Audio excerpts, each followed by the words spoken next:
The girl who couldn't walk Lyra sat by the window, her hands resting on the wheels of her old dusty chair. The sky above her was dark purple, filled with 2 moons and blinking stars. Outside, alien children ran across the shining dome streets, laughing, jumping, and playing. But she could only watch. She had not walked in over 10 years. Her legs were thin and weak. Her back was bent. Her people called her broken. Her family left her in a quiet building at the edge of the city, far from the central dome. She was just a memory now, a forgotten soul, a burden. But her mind was sharp. Her heart still felt, and sometimes in her dreams, she still ran. One afternoon, something different happened. There was a noise in the hallway. She rolled her chair to the door and peeked out. Several tall alien guards were walking fast, their armor shining blue. Behind them, a stranger walked, taller, broader, and not alien. It was a human. Lyra had seen pictures of humans before, but this one looked strange. His eyes were kind. He walked slow, like he was listening to the building. He didn't wear heavy armor, just simple clothes and a tool bag on his back. His name, she learned later, was Marcus. The colony leaders were bringing him to the tech labs to help fix the power systems. The city was having blackouts, and humans were famous for solving hard problems. But Marcus wasn't looking at the labs. As he passed Lyra's door, he stopped. He saw her. She quickly pulled back, scared. No one ever looked at her. Most didn't even know she existed. Marcus looked at the old sign on her door. Room 81, non-functional unit. Avoid contact. He frowned. Then he knocked. Lyra didn't answer. She was afraid. What if he hurt her? What if he was like the others, But Marcus didn't go away. He left a small round object near the door. It blinked green and played a soft message. Hello, my name is Marcus. I don't believe anyone is non-functional. I'll come again tomorrow, okay? Lyra stared at the little device. No one had ever spoken to her like that before. The next day, he returned. This time, Lyra opened the door just a little. He smiled at her. She looked at his face. It was different, rough but calm. His eyes were not full of pity. They were full of curiosity. Hi, he said. Can I sit with you?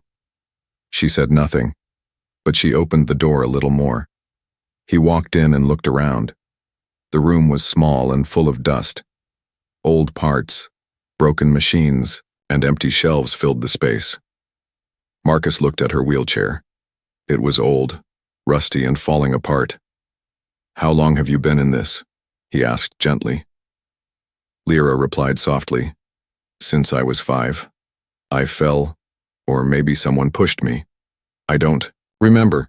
They say my back is ruined. Marcus didn't speak for a moment. Then he knelt beside her. I fix machines, but I also build new things, he said. Would you let me scan your spine? Lyra was silent. No one had offered to help in years. Most just avoided her.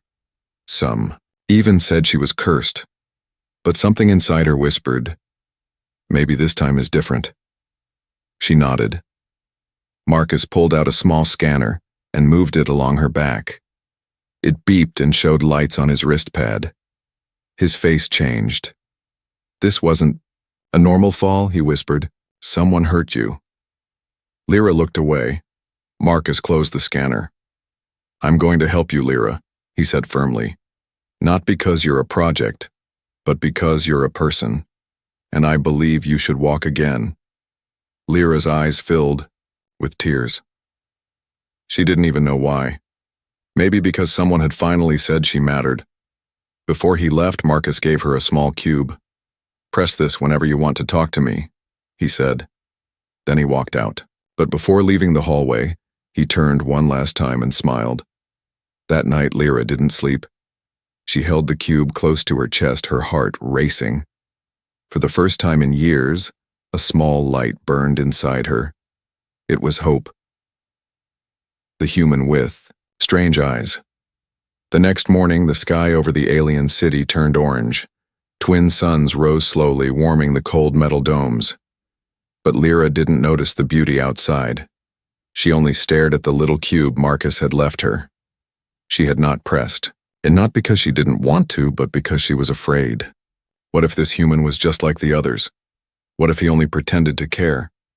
Her fingers trembled above the cube. Just then her door beeped. She froze. It slid open slowly, and Marcus walked in, holding a tray with hot steam rising from a small cup and a bowl. "I brought you breakfast," he said with a smile. "I didn't know what aliens eat, so I cooked the same soup I make when I'm tired." Lyra blinked. No one had ever cooked for her before, not even when she was a child.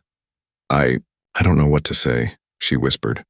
Marcus placed the tray in her lap and sat on the floor, crossing his legs like a child. "You don't have to say anything," he said. "I'm not here to change your world, just yours." That sentence echoed in Lyra's heart like thunder. Most aliens treated humans with fear or pride. They were powerful, yes, but cold. Some said humans were selfish, greedy, and unpredictable. But this one, this Marcus, was not what anyone had told her. His eyes were strange, not because of how they looked, but because of how they saw her. He didn't stare at her legs. He didn't stare at her wheelchair. He stared at her, like she was a puzzle he wanted to solve with care, not force. After the meal, Marcus pulled a device from his satchel. It was small, sleek, and shimmered with tiny lights. "This," he said, "is a molecular blueprint scanner. I've upgraded it to study spinal damage." Lyra raised an eyebrow. "Why would you carry something like that?" Marcus laughed. "Because I break things, and then I fix them, including myself." She looked at him, confused. Marcus gently tapped his chest.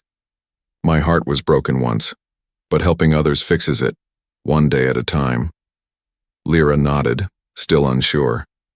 But when he asked again if he could scan her spine, this time she agreed without hesitation. The scanner passed across her back in slow, warm lines. It buzzed softly and sent data into Marcus's wrist pad. His face changed again, but this time he looked angry. "Your spine was damaged with force. Someone pushed you hard." "It was not an accident." Lyra stayed silent. She remembered falling, she remembered the stairs, and she remembered her older brother turning away after it happened. "They said I was clumsy," she whispered. Marcus's jaw clenched. "They lied," he said. "You didn't break yourself. Someone else did. But I can fix this." Lyra looked up. "How?" Marcus leaned closer, voice low like a secret. "There's a human lab orbiting a nearby moon. We make biomechanical limbs there. I can build something special. Robotic legs, not just any kind, but ones that think and learn with your body." Lyra's eyes went wide. "But the colony," she began. "They don't need to know," Marcus cut in. "We work in secret, just you and me." He stood up and opened his bag. Inside were dozens of strange tools, wires, glowing chips, soft metal sheets, and a small heart-shaped battery. "Tomorrow," he said, "I'll bring the base module. You'll help me understand your movement patterns. I'll build it for your mind, not just your body." Lyra nodded slowly. A strange feeling filled her chest. Excitement, fear, hope. But before Marcus left, he paused at the door. "One more thing," he said without turning. "What?" she asked. "I don't want to just give you legs," he said. "I want to give you freedom." That night, Lyra didn't cry. She smiled, and for the first time in 10 years she reached under her pillow and pulled out something dusty and old. A small drawing. A child's picture of herself running across a green field. She held it close, whispered, "Maybe it's not just a dream anymore." Her last hope. His first mission. The sun didn't rise in the sky this time. It rumbled. Strange clouds gathered above the alien city. The colony called them whisper storms, lightless winds that howled without sound. They were rare. They were warnings. But inside room 81, Something louder than any storm was happening. Lyra stood for a heartbeat. Just a heartbeat. With Marcus's help, she had taken a single step before collapsing, but that step changed everything. Now, wires wrapped around her lower back. Soft light sensors glowed under her old clothes. The test module, Marcus's early version of robotic support legs, was finally ready. Her legs were no longer dead. They twitched. Marcus knelt beside her, sweat on his forehead, his eyes wide with hope and fear. "You're doing better than most test subjects I've seen," he whispered. "Really?" she asked. "Well, the others were warbots. You're my first person." She giggled. It felt strange, like laughter had been hiding inside her all this time, waiting for permission to come out. Marcus stood and paced. His hands moved fast, building, adjusting, reprogramming. His bag was empty now.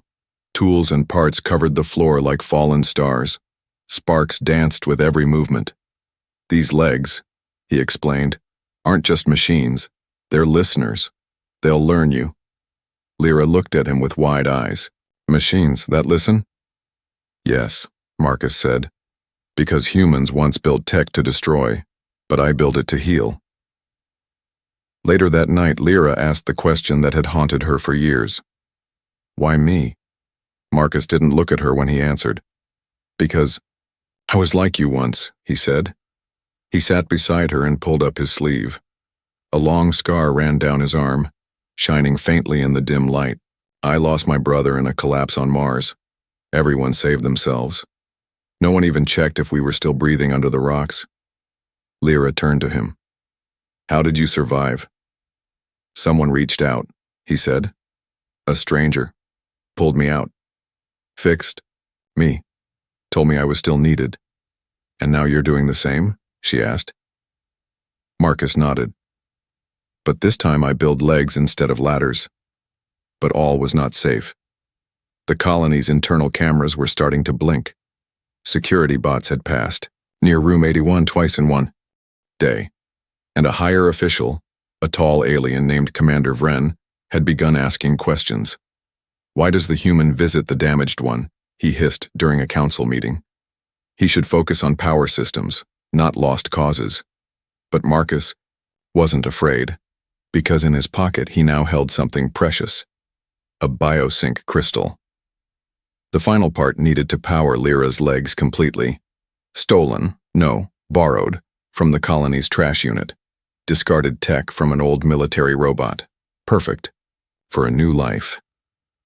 The next day, Lyra stood again.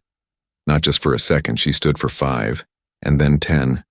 Her legs shook. Her breath was short. But she stood. Marcus clapped quietly, hiding his tears. "You're walking," he whispered. "You're really walking." "No," she said, smiling. "Not yet, but I will." Just then, an alarm rang through the city. Security breach. Unauthorized tech use. Suspect human engineer. Marcus froze. "They've traced the crystal," he said. Lyra's face turned pale. "They'll take the legs?" "Worse," Marcus said. "They'll take you." Without a second thought, Marcus grabbed his bag, helped her into the chair, and activated the partial leg support. "We're leaving," he said. "Where?" "Somewhere they won't find us," he answered. "Somewhere you can run freely."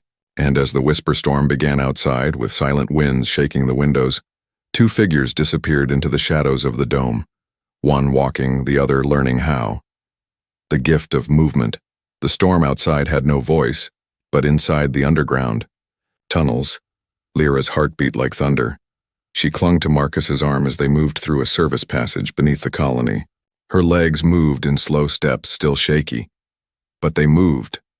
Sparks from the robotic joints flickered in the dark like fireflies. Each step was a fight. Not just against pain, but against fear. "What if they catch us?" she asked quietly. Marcus didn't slow down. "Then I'll carry you." They reached a sealed maintenance door. Marcus placed his hand on a panel. It beeped. Denied. He sighed. "I built this door. Thought I was locking danger out. Now I'm locking us in." Lyra looked up at him. "I never walked before. she said. Not really, but if I die today, I'm glad my last steps were with you. Marcus stared at her for a moment. Then, without a word, he opened his tool pouch and jammed a glowing pin into the lock. The door hissed open, revealing an empty warehouse filled with old ships, damaged drones, and forgotten tech. It was the graveyard bay, a junk zone no one visited anymore. Marcus helped her to a pile of crates. Her legs were starting to hurt. Not because of the tech, but because they were finally feeling something. Pain was good. Pain meant nerves were waking up. He knelt in front of her. We'll rest here. I'll resync the leg pulses. She nodded, breathing heavily. Marcus, she said after a while, voice soft. When I was little, I used to dream I could fly. Not in a ship, just fly. He smiled. Then we'll build wings next. Suddenly, metallic footsteps echoed through the bay. Colony enforcers. Marcus pulled her behind a large cargo unit and whispered, "Don't make a sound." The footsteps grew closer. A red light scanned the area. It stopped, then moved on. Lyra held her breath so long her vision blurred. Only when silence returned did she exhale. Why did they want to stop me from walking? She asked. Because they're afraid, Marcus replied. You're not just standing, you're breaking their rules. Later that night, as the world slept, Marcus placed a flat mirror before her. Look, he said. She saw herself, not just in a chair, but standing. Even if slightly hunched, her legs were shining, beautiful silver. The lines of the robotic limbs curved like art. She touched them carefully, as if they might disappear. They're not perfect, Marcus said, but they're yours. Tears filled her eyes. They're more than perfect, she whispered. They're proof. Proof of what? He asked. That I was never broken. Just waiting to be repaired. Suddenly a low hum came from outside the warehouse. More drones. This time they were scanning for heat signatures. Marcus stood up fast. No more hiding, he said. He ran to a pile of old tech and pulled out something strange, an invisibility cloak, one of his side projects. He wrapped it around Lyra. What about you? She asked, panicked. I'm not the one they want, he said. They won't shoot me, just arrest me. But, he smiled. Don't worry, I have a backup plan. He turned and faced the drones as they hovered into view. Lyra, hidden behind metal and light-bending cloth, could only watch. The drones stopped in front of Marcus. A voice rang out. Human engineer, you are under arrest for illegal augmentation and theft of classified tech. Marcus raised his hands. Lyra pressed her hand to her mouth, trying not to scream. But then, a flash of light burst from the far end of the bay. Boom! The power grid failed for just 3 seconds, and in those 3 seconds Lyra ran, not with speed, not with grace, but with fire in her heart. She ran to him. As the lights flickered back on, the drones locked onto her form, but before they could fire, Marcus threw his body in front of her. A pulse blast hit his back. He collapsed. Lyra screamed. He looked up, half-conscious. Worth it, every pain, and passed out. Lyra stood alone now, her body trembling, her legs buzzing, but she didn't fall. She stood over him, her arms wide, eyes blazing. The drones paused. Because in that moment she didn't look weak, she looked reborn.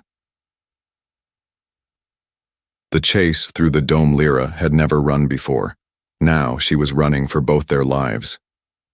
Marcus's body was draped over her shoulder, heavy, but she didn't stop. The robotic legs under her pulsed with each step, syncing with her heartbeat, adjusting, adapting. Her mind screamed in fear. Her body trembled in pain. But her legs obeyed. Behind her, colony drones zipped through the air, scanning, locking, on releasing warning shots that sizzled past her head. Stop! One of them commanded in a robotic voice. She didn't, not this time. The city dome loomed ahead. Silver walls rose high like a prison sky, filled with curved walkways, glowing lines, and cold alien eyes. Every door she passed closed automatically, denying her entry, cutting off escape. The people saw her. They recognized her, the girl in the faux, chair. But now she was running, with a human on her back and power in her stride. Some pointed, some stared. Some simply turned away. Suddenly, a side door hissed open, a small hand reached out. "In here," whispered a young alien girl with bright orange eyes. Lyra didn't hesitate. She darted inside and the door sealed shut behind them. They were inside a bakery, a small, warm place hidden beneath the main plaza. The smell of sweet fire-root bread filled the air. The girl, no older than 10, stared wide-eyed at Lyra's legs. "Are those real?" "They are now," Lyra said, placing Marcus gently on the floor. He groaned, his back scorched but breathing steady. The girl's mother rushed forward, covering the windows. "Why are you helping us?" Lyra asked. The woman looked down. "Because you walked, and I want my daughter to believe she can too." Marcus woke hours later. "I had a dream," he mumbled. "That you ran." "I did," Lyra whispered. "And I didn't die?" "Not yet," she grinned. He coughed a laugh. "Then let's keep running." But something was changing outside. The video of Lyra running, of Marcus shielding her, was spreading across the network. It had been recorded by a curious drone. And now, millions were watching. Not just the colony, other planets, other species, and for the first time, people saw hope in her stride. But hope wasn't enough to stop the hunters. Commander Vren had issued a full lockdown. All gates sealed. All drones armed. No one in or out. "This human has broken our laws. The girl is his weapon. Together they will poison the order." Yet deep in his heart, Vren was afraid, because the people were watching now, and the girl they once forgot was rising. Lyra and Marcus moved again, this time through sewer tunnels, maintenance shafts, and forgotten alleyways. Every hour her legs improved.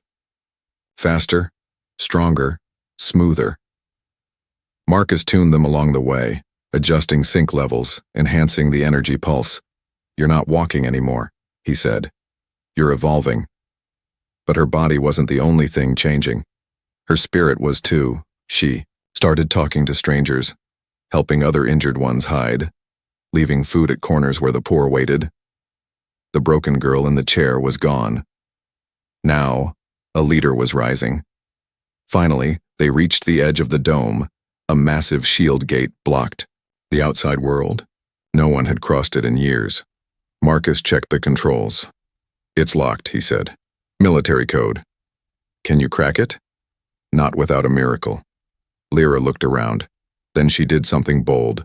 She stepped forward and pressed her hand to the scanner. The system beeped. "Unknown user. Disabled citizen protocol. Recognized." The gate hummed and opened. The system had labeled her as non-functional for 10 years. Now that old mistake let her through. Irony, Marcus thought, was very human. As they crossed into the wilderness beyond the dome, Marcus turned back one last time. "Do you think they'll come after us?" Lyra didn't answer right away, then she smiled. "Let them try. I have legs now." Rise of the broken. The sun outside the dome was brighter, real, not filtered through glass. For the first time, Lyra felt it on her skin without looking through a window. She closed her eyes and raised her face to the sky. "This," she whispered, "is freedom." Marcus sat on a rock nearby, adjusting the settings on her leg modulators. His hands were steady, but his eyes kept scanning the distant hills. He knew it wouldn't last long. The colony would come. They always did. But what neither of them knew was that a revolution had already begun inside the dome. Inside the colony, things were changing. A video had gone viral. Not just of Lyra walking, but of her standing in front of armed drones, refusing to fall. People started whispering her name in the markets. Children drew her on the walls, silver legs, arms wide, brave eyes. And the broken ones, the old, the sick, the disabled, they began to come out of hiding. The non-functionals had found their symbol. Back in the wilderness, Lyra and Marcus had found a cave once used as a mining shelter. Marcus turned it into a small lab. They had no beds, only blankets. No tools, only what he had carried. But Lyra didn't care, because for the first time in her life, people were coming to her. An old alien man arrived first. His knees bent backwards from age. "I saw you walk," he said. "They told me to stay silent, but I want to move again." Lyra helped him sit and smiled. "Then we begin today." Next came a mother, carrying her son on her back. "He hasn't spoken in years," she said, "but when he saw your video," he whispered, "I want legs like hers." Lyra knelt before the boy and touched his hand. "Then I'll help him get there," she said. Soon the cave was full. Marcus couldn't believe it. Dozens of people, once abandoned, were crawling, limping, dragging themselves to the mountains for a chance. He worked day and night, fixing, building, upgrading. Lyra trained them, taught them how to balance, how to fall, how to stand again. She wasn't just walking now, she was leading. Inside the colony, panic grew. Commander Vren ordered public screens shut down. He called it misinformation, but the people already believed. One by one, even healthy citizens started asking, "If the broken can rise, why are we still on our knees?" Back at the cave, Lyra stood on a high rock. Around her were 10 others. Now, walking with assistance, she raised her hand. "Once they called us useless, forgotten, dead weight, but we are still here. And now we move. Not just for ourselves, but for those still trapped in silence." Cheers rose like thunder. And someone whispered, "She's not just walking, she's awakening us." Marcus watched from behind the crowd. He didn't speak. He didn't need to, because he saw what no scanner could detect: a soul being rebuilt. Lyra was no longer the girl he found in the wheelchair. She was hope in motion. Then, a message came through. His comlink encrypted. Hidden, but human. UN command recognizes subject Lyra's impact. Approval granted. Full support en route. Marcus grinned. Humanity had been watching. Now Earth was ready to help, but peace never lasts. Just before dawn, a scout ran into the cave. "They're coming," he yelled. "The colony sent gunships. They're going to wipe us out." Lyra didn't flinch. She looked at Marcus. "We can't run anymore." Marcus nodded. "Then we stand." Lyra stepped forward, her silver legs glowing in the pale light. "Tell the others to follow me," she said. "Where?" Marcus asked. She looked toward the cliffside. "To the signal tower. I'm going to speak." And as the sun rose again, Lyra walked toward the edge of the mountain, straight into the wind, straight into danger. But her legs didn't shake, because this time, the world was watching her rise. Walk with me. The mountain wind howled like a warning. Lyra stood on the cliff, her silver legs locked firm to the stone beneath her. Her long coat flapped behind her like wings. Below, the wide valley stretched open, and in the distance, rising fast, were the colony's gunships. She had minutes, maybe less, but she had something stronger than fear. She had a message. Marcus stood beside her, plugging cables into an ancient broken signal tower. He had rewired it, rebuilt it, just like he had done for her. The screen blinked, ready to broadcast. He looked at Lyra. "Are you sure?" She nodded once. "No more hiding. If I fall now, let it be while standing." He stepped back. She stepped forward and began to speak. Across the galaxy, screens flickered. In cities, villages, spaceports, and homes, aliens and humans paused as a face appeared. Lyra, a girl once labeled broken, now walking, standing, leading. "My name is Lyra," she said. "I was forgotten, left in a chair for 10 years. Not because I was weak, but because my society feared what I could become." She raised her arm. The robotic joints gleamed. "They called me useless. But it was a human who gave me these legs, not to walk, but to rise." In the colony, people froze. Workers, children, even guards. Commander Vren smashed a screen in rage. "Shut her down," he screamed. But it was too late. The signal was global now. Lyra's voice rang out. "If you are broken, abandoned, unseen, walk with me. If they tell you you're not enough, stand with me. You don't need perfect legs, you need purpose." Tears rolled down cheeks on dozens of planets. On Earth, disabled veterans saluted. On alien moons, elders whispered prayers. Hope, wrapped in one voice, had found a way through metal and pain. Then, the gunships arrived. 3 of them, hovering over the mountain, their weapons charged. Marcus stepped in front of Lyra, but she gently pulled him aside. "No," she said. "Let me walk alone." She walked toward the edge, hands raised. The lead ship opened its hatch. Out stepped a young alien captain holding a weapon. But he didn't raise it. He stepped forward, then paused, then dropped to one knee. "Forgive us," he said. "We saw a threat, but now we see a future." Cheers erupted behind Lyra. Dozens of disabled refugees now standing walked into view. Some with robotic limbs, some still limping, all of them following her. Commander Vren watched from a distant tower, helpless. His rule was broken. Not by war, but by one girl who dared to walk.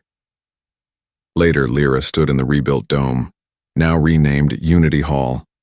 Thousands gathered. She stepped onto the central stage. Behind her stood Marcus, smiling quietly. She didn't need notes. She didn't need permission. She just said 3 words, "Walk with me," and the world did.